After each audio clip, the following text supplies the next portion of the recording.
Careface CVP. Careface CVP. Subscribe, like, comment, and let the whole world know about Careface CVP. Careface Video Productions. The Year of the Black Heritage Development 2023. This year, we're going to take some time to learn about our Black heritage. Around the world, Africa and North America.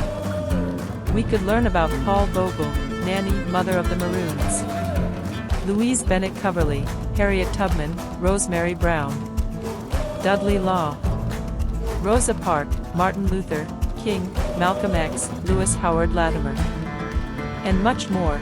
Comment in the comments section who else supposed to be on this list. This year, I chose Marcus Garvey. The document also demanded Africa for the Africans. The convention proclaimed Garvey the Provincial President of Africa.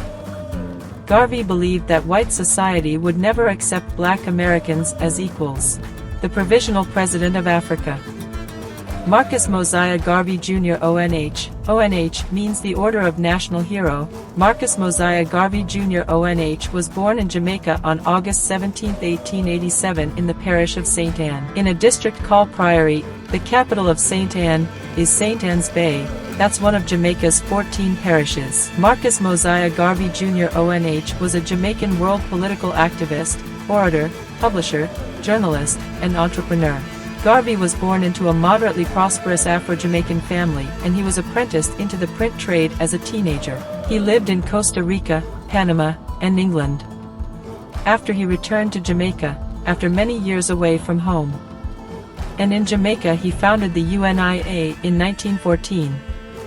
In 1916, he moved to the United States and established a UNIA branch in New York City's Harlem district. Marcus Garvey also spent considerable time in Canada over the years to develop the UNIA's operations, spread his message, and foster support for the Pan-African movement. He toured around the country in the late 1930s, and based his operations out of Toronto during this time due to legal issues in the United States. He campaigned for an end to European colonial rule across Africa and advocated the political unification of the continent. Believing that black people needed to be financially independent from white-dominated societies, Garvey launched various businesses in the U.S., including the Negro Factories Corporation and Negro World newspaper.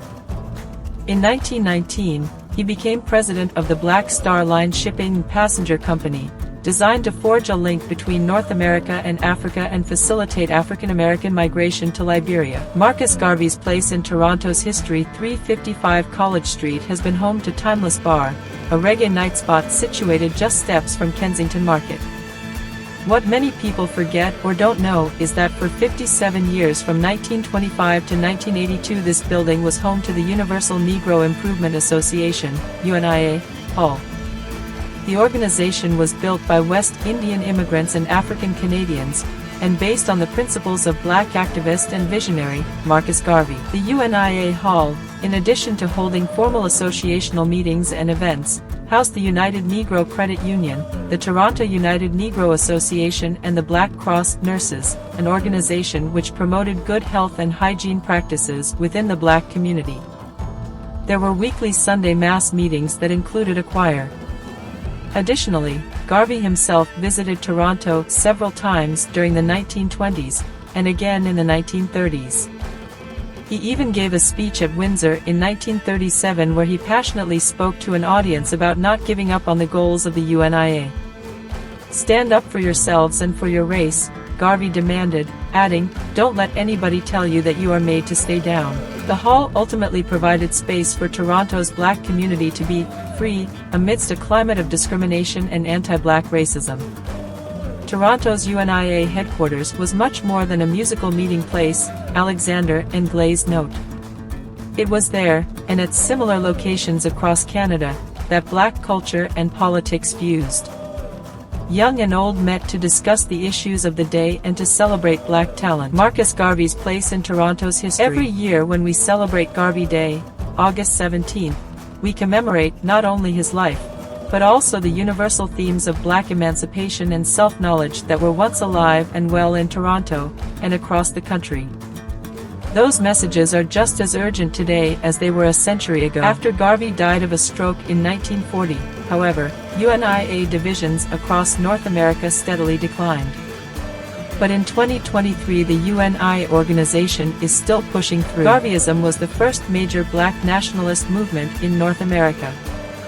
For a time in Canada, the UNIA was the most important black socio-economic and educational force. After Marcus Garvey's death in 1940, activities and membership in Canada declined, but not everywhere.